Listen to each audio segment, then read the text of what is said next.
प्रभुर्नंद कुमारो में स्वामिनी वृषभानुजा कृतार्थो हम न संशय। मंचस्थ विराजमान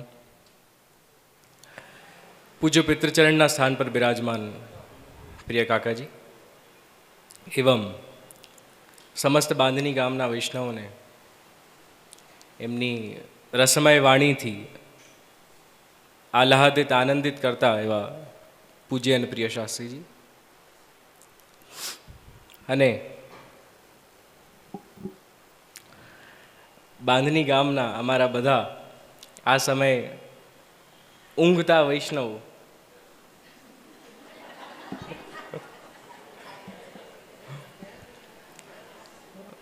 શબ્દ પર ધ્યાન આપજો.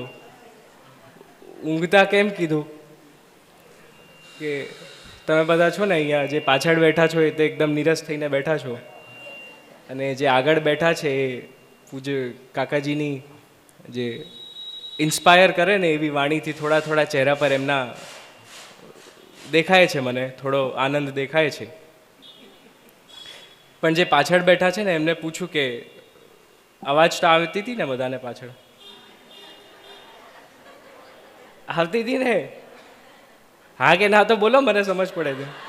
હા તો સાંભળીને શું સમજ પડી?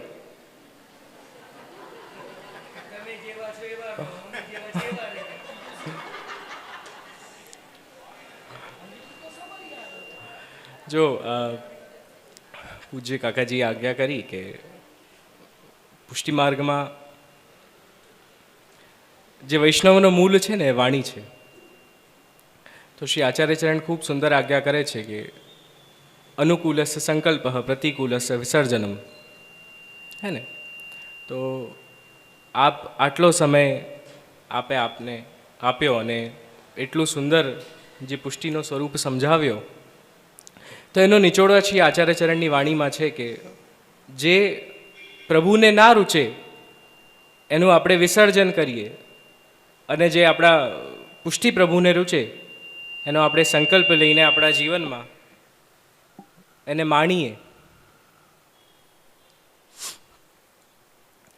અનુકૂળ શું છે પુષ્ટિ માર્ગમાં? વૈષ્ણવ માટે અનુકૂળ શું છે? ભગવત સેવા, ભગવત સત્સંગ, ભગવત વાર્તા, વૈષ્ણવો સાથે બેસવું, ભગવત નામ લેવું. અને શું પ્રતિકૂળ છે જેનું વિસર્જન આપણે કરી દેવું જોઈએ? આજે લૌકિક તમારા અંદર ક્લેશો આવી ગયા છે એનું વિસર્જન. લૌકિક ક્લેશો કેવા કે અહીંયા આ પંડાલમાં બેસીને તમે હમણાં એમ વિચારતા હશો કે ટીવીના સિરિયલમાં શું ચાલતું હશે, તો એ વસ્તુ પ્રતિકૂળ છે અને એનું આપણે વિસર્જન કરવું છે. પૂજ્ય પિતૃચરણના સંકલ્પ રૂપે આ 3 દિવસનો અત્યંત આનંદમય સમય શ્રી દાદાજીના મૂળ સ્થાન પર પાછું બિરાજવાનું રૂડો દિવસ. જો પ્રિય વૈષ્ણવ, અમે તો છે ને એટલા સદભાગ્યશાળી નથી રહ્યા, એટલીસ્ટ હું અને મારા દેવેશ બાબા મોટા, કે અમે અમારા તાજજીના દર્શન કરી શકીએ, એમનો જે સ્વરૂપ હતો એનો આનંદ સમજી શકીએ. પણ ઘણા વૈષ્ણવો જે એમના શિષ્યો છો, જીવો છો, એમના જીવનકાલનો જે પરિશ્રમ હતો, શ્રી ચંદબાવાની સેવાનો જે સંકલ્પ હતો, અમને કાકાજી અને બધા આજ્ઞા કરે છે કે તાજી છે ને ઘરમાં નહોતા બિરાજતા, આપ હંમેશા પ્રદેશમાં રહેતા હતા. તો એક સમય એવો આવ્યો કે 4-5 દિવસ ઘણા લાંબા પ્રદેશ પછી કામન પધાર્યા અને બિરાજ્યા. ત્યારે અધિકારીજી જૂના હતા, અમારા શ્રી ગોવિંદલાલજી મહારાજશ્રીના શિષ્ય મોટા અધિકારીજી હતા. એમને કીધું કે જે बहुत आराम किया वापस जाओ, बहुत आराम कर लिया अब जाओ वापस, ये आपके घर पे बिराजवे को समय नहीं है, प्रभु की सेवा लेके आवे को समय है. તો એ સેવા લાવવામાં જે બધાએ સાથ આપ્યો એવો ચરોતર, અને એમાં પણ આ બાંધની જેનાથી મોટા આજ્ઞા કરે છે કે તાજીને ખૂબ પ્રેમ હતો અને નાયનાએ જ્યારે નક્કી કર્યું કે હવે બાળકોને સોંપીને હું ક્યાં રહીશ, ત્યારે બાંધણી ગામને એમને સિલેક્ટ કર્યો હતો. તો તમે બાંધણીવાળા છો ને, બહુ સદભાગ્યશાળી છો કે અહીંયા અમારા પૂર્વજ દાદાજી બિરાજમાન છે, અત્યંત ચમત્કારી. હવે આપણા માર્ગમાં તો માનતાનો એ નથી, આપણે માનતા નથી કે કોઈ માનતા માંગીએ. પુષ્ટિ માર્ગમાં એ નિયમ નથી, ક્રમ નથી. આપણે તો બધું ભગવત ચરણારવિંદમાં વિનિયોગ કરીએ છીએ. કૃષ્ણ એ વખતે જે પણ છે ભગવત ચરણારવિંદમાં આપણે આપણું તન મન ધન બધાનું સમર્પણ, લૌકિકના ક્લેશો અલૌકિકના આનંદ બધા ભગવત ચરણારવિંદમાં સમર્પિત કરીએ છીએ. પણ આ બાંધણી એવું એક વિલક્ષણ સ્થાન છે કે જ્યાં આપણે શ્રી દાદાજીને વિનંતી કરીએ, અને એ વિનંતી પણ લૌકિક નથી, એ વિનંતી પણ અલૌકિક રૂપે જ છે કે આપ અમારા લૌકિક મનના જે સંકલ્પો છે, જે પણ અમારી ઈચ્છાઓ છે, એને કેવલ આપના દર્શન માત્રથી એને પૂર્ણ કરો. અને આ બધા વૈષ્ણવો રોજ નિત્ય જે ગુરુવાર ભરો છો, એ કરો છો, એ ક્રમ એ તો નિરંતર ચાલતું જ આવે છે. પણ જો પ્રિય વૈષ્ણવો છે ને, પુષ્ટિ માર્ગમાં 4 આધાર સ્તંભ છે.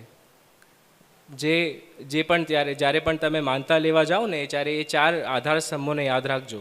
હમણાં પુષ્ટિમાં આપણો જે આ 3 દિવસનો કાર્યક્રમ છે, એમાં પૂજ્ય શાસ્ત્રીજીનો અમે ટોપિક એ જ નિશ્ચિત કર્યો છે કે પુષ્ટિ માર્ગના પંચતત્વો આજે શ્રી મહાપ્રભુજી લીધા હતા આપે. હવે કાલે શ્રી યમુનાજી, ગિરિરાજજી, શ્રીનાથજી અને પછી વૈષ્ણવો વ્રજવાસી.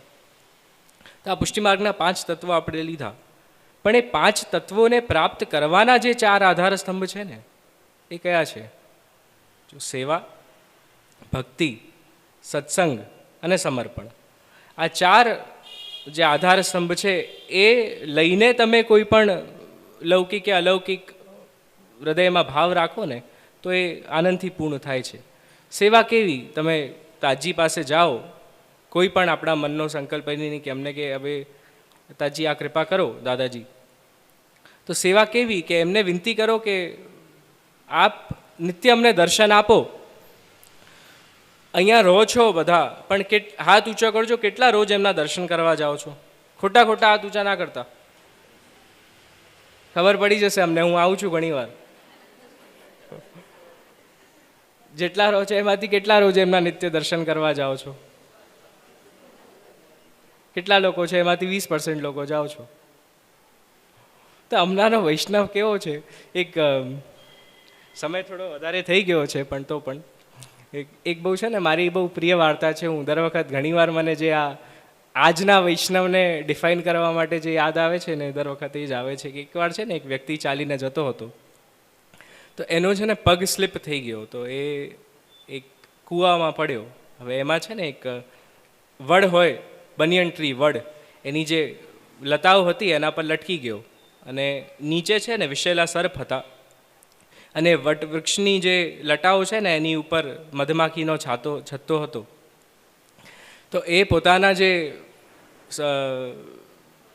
જે પ્રભુ છે શિવજી, એમને યાદ કરતો હતો કે પ્રભુ મૂકું બચાવો, પ્રભુ મૂકું બચાવો, પ્રભુ મૂકું બચાવો. નિરંતર શિવજીનો ધ્યાન કરતો હતો. અને ઠાકુરજી એની સાંભળી અને શિવજી ત્યાં પધારી ગયા અને કીધું કે ચલ તને બચાવી લઉં. હવે જેટલા સમયમાં એ વિચાર કરતો હતો ને કે આપ મને બચાવો, એમાં છે ને મધુમાખીના છાતામાંથી એક મધનો જે ટીપું હતું એના મોઢામાં આવીને પડ્યું. તો જ્યારે શિવજી આવ્યા એને લેવા, ત્યારે કીધું કે ચલ, તો કે પ્રભુ એક ક્ષણ કે લીએ रुक जाओ, एक क्षण के लिए रुक जाओ, एक बूंद तो मध की मेरे मुंह में आ गई है, एक और की राह देख रहा हूँ, वो अगर मुंह में गिरी तब आप मुख लेके चलो. તો હમણાંના વૈષ્ણવો કેવા છે ને કે ઠાકુરજી આપણું હાથ પકડીને ખેંચવા માટે તૈયાર છે, પણ આપણે આ જે લૌકિકના ક્લેશો છે, કાલના ચક્રમાં આપણે ફસાઈને જે લૌકિકના ક્લેશોમાં ફસાઈ ગયા છે ને, એમાં આપણે પ્રભુની કૃપાને, પ્રભુના પ્રેમને, પુષ્ટિમાર્ગની કૃપાને માણી નથી શકતા, સમજી નથી શકતા. અને જે ઠાકુરજી આપણું હાથ ખેંચવા આવ્યા છે એમને હાથ આપણે આપતા નથી. અને આજે જેટલા પણ તમારા લૌકિક ક્લેશો છે ને એમાં તમે ફસાઈને બેસ્યા રહો છો. તો સૌથી પહેલાં તો શ્રી મહાપ્રભુજી જે આપણા પર આટલી અત્યંત મોટી કૃપા કરી ગયા છે ને એને માણતા શીખો. કે પ્રભુ આપે આપનું સર્વસ્વ અમને સોંપી દીધું. જો કોઈ પણ વ્યક્તિ હોય ને જેના પાસે થોડું પણ દ્રવ્ય, ચલો ફોર એક્ઝામ્પલ તમારા પાસે 10 તોલું સોનું આવી ગયું ને હમણાં કોઈ જેટલા બેઠા છો બધાને કહું છું, જેના પાસે હશે એને તો ઠીક છે, જેના પાસે નથી ને એના પાસે હમણાં 10 તોલું સોનું આપી જાઉં ને હું તમને, તો તમે એને પોતાની એકદમ છાતીથી લગાવીને રાખશો, છોડશો નહીં અને કબાટમાં 4 તાલા મૂકીને રાખશો, છે કે નહીં? બધા એવા જ છો. કોઈ તમે અગર ભલા માણસ બનવાની કોશિશ કરશો ને કે ના જે અમે સોનું નહીં લઈએ તો કોઈ નહીં માને, બધા એવા જ છો. તો મહાપ્રભુજી તો પોતાનું હૃદય તમને સોંપી ગયા છે. હૃદય કોણ છે? હૃદય મહાપ્રભુજીનું. અરે બોલો જોરથી, બધાને ખબર છે. ઠાકુરજી છે ને, તો ઠાકુરજી તો શ્રી મહાપ્રભુજીનો હૃદય હતો, એ આપણને સોંપી ગયા છે. આપણાથી 10 તોલું સોનું નથી છોડાતું, એ તો તમને પોતાનું હૃદય આપી ગયા છે. તો એનું ગૌરવ લો કે એવા પૂર્વાચાર્ય આપણે એ સંપ્રદાયના છીએ, એવા કૃપાલુ જીવ છીએ કે શ્રી આચાર્યચરણ આપણા માથે બિરાજે છે. શ્રી પૂજ્ય શાસ્ત્રીજીએ બહુ સુંદર આપને શ્રી મહાપ્રભુજીનો વિવેચન કર્યો જ હશે. અને જેમ કાકાજીએ આજ્ઞા કરી કે વાણી પર કંટ્રોલ રાખો, કોઈનાથી પણ વાત કરતા પોતાના મનમાં ક્લેશ લાવીને પોતાના વૈષ્ણવી જીવન પર ધિક્કાર ના લાવો. શ્રી હરિરાયજી આજ્ઞા કરે છે કે જે પણ સમય તમારા હૃદયમાં બીજાના પ્રત્યે ક્લેશ ઉત્પન્ન થશે એ સમય તમારા હૃદયમાં બિરાજતા પ્રભુ ત્યાંથી વિસ્મૃત થઈ જશે. તો એ ના થાય એનું ધ્યાન રાખો. સેવાની હું વાત કરતો હતો કે ભક્તિ કેવી કરો,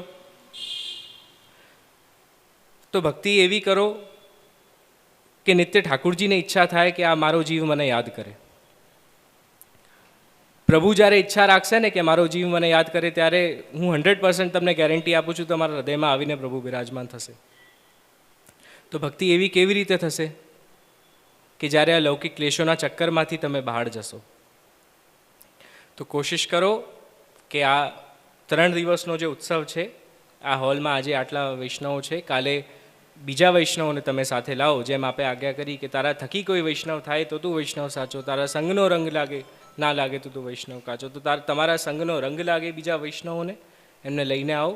પૂજ્ય શાસ્ત્રીજીની બહુ ઉત્તમ રસમય વાણી છે, એનો તમે આનંદ માણો. 3 દિવસ આજે ઉત્સવની બેલા આવી છે. પૂજ્ય દાદાજી પોતાના મૂળ સ્થાન પર પાછા પર અમારા પૂજ્ય દાદાજીના જન્મદિવસ પર બિરાજમાન થશે. નિત્ય બાળકો પધારશે, એમના વચનામૃતની વાણીનો તમને આનંદ મળશે. અને વધારે ના કહેતા એટલું જરૂર કહીશ કે આ સ્થાન પર આવ્યા છો તો આ સ્થાનની ગરિમાને જાળવજો. જે લોકો આગળ બેસી શકો છો એ આગળ જ બેસો. જે લોકોને શારીરિક આપદા છે, પરેશાની છે, એ ઠીક છે, બેઠા છો. પણ અહીંયા અગર તમે આડા તેડા વાંકા ચૂકા થઈને બેસો ને તો આ સ્થાનની ગરિમા જશે. તો એટલે ઠીકથી બેસો. પૂજ્ય શાસ્ત્રીજી જે ઉત્તમ વાણી આપને પ્રદાન કરે છે એનો આનંદ લો. આ ઉત્સવ 3 દિવસ છે. 3 દિવસે ઉત્સવનો આપણે સૌ મળીને એને સારી રીતે ઉજવીએ. અમે પણ તમારી સાથે ઉજવીએ, તમે પણ અમારી સાથે ઉજવો. પૂજ્ય દાદાજીને એવો આનંદ થવો જોઈએ કે હા, હું પાછો મારા મૂળ સ્થાન પર બિરાજમાન થઉં છું તો મારા બધા બાંધણીવાસીઓને એનો આનંદ છે. અને જે પણ બહારથી આવે છે એ જોવે કે અહીંયા મૂળ પુષ્ટિ બિરાજમાન છે. આ બહારથી શાસ્ત્રીજી બહારથી પધાર્યા છે, કીર્તનિયાઓ બહારથી આવ્યા છે, એ જઈને ત્યાં કહેવા જોઈએ, એ સુરત જે કીર્તનિયા આવ્યા છે કે ત્યાં અમે એવા વૈષ્ણવો જોયા જેને આનંદ છે કે એમના વલ્લભ એમના સાથે બિરાજમાન છે. તો એવા બનો. મોટા બિરાજમાન છે તો વધારે અમને કહેવાનો અધિકાર નથી.